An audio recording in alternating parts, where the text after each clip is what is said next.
आमर एटा गोटे किशोर प्रसाद गोटे फायरिंग केस होता से बाबद आमर धामरा थाना 87/2024 3/11/2024 गोटे फायरिंग बाबद केस होता। तार विषय है एमती जे तार 2/11/2024 तारीख दिन संध्या पाखापाखि राति 9टा भितर किसी सस्पियस व्यक्ति बुलूले से 5 जन थे। 5 जन 2टा बाइक आसी किशोर प्रसाद छकटू माने गाँ रू एमती जावा आसवा करने भितर किसी गाँ लोक सस्पियस करके पचारे कहीं एरिया बुलूच बोली से भर कथा कटाकटी टसल होता। टसल भितर किसी जो क्रिमिनाल भर जड़े फायर बंदूक फायर करता। फायर करने भितर तार मुंडे बाजी से आघात होता। बर्तमान भी से ट्रिटमेंट होती मेडिकल ताकू नहीं कि इन्वेस्टिगेशन आमर चालू होता।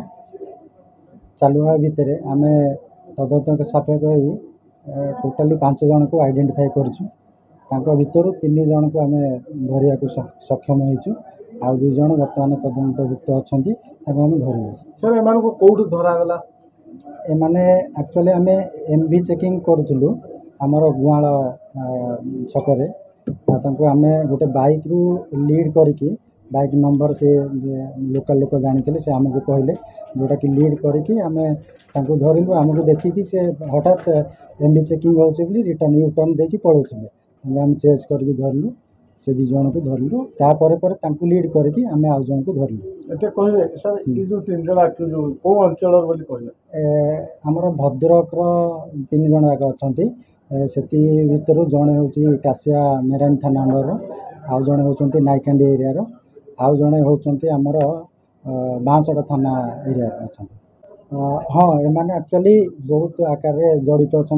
गैंग भी गोटे अच्छी जो जहाँकि ऑर्गेनाइज्ड क्राइम हिसाब से क्रिमिनाल हिसाब से आम भी देखु नुआ नियम अनुजाई गोटे ऑर्गेनाइज्ड क्रिमिनाल गोटे सेक्शन अच्छी से लागू होती।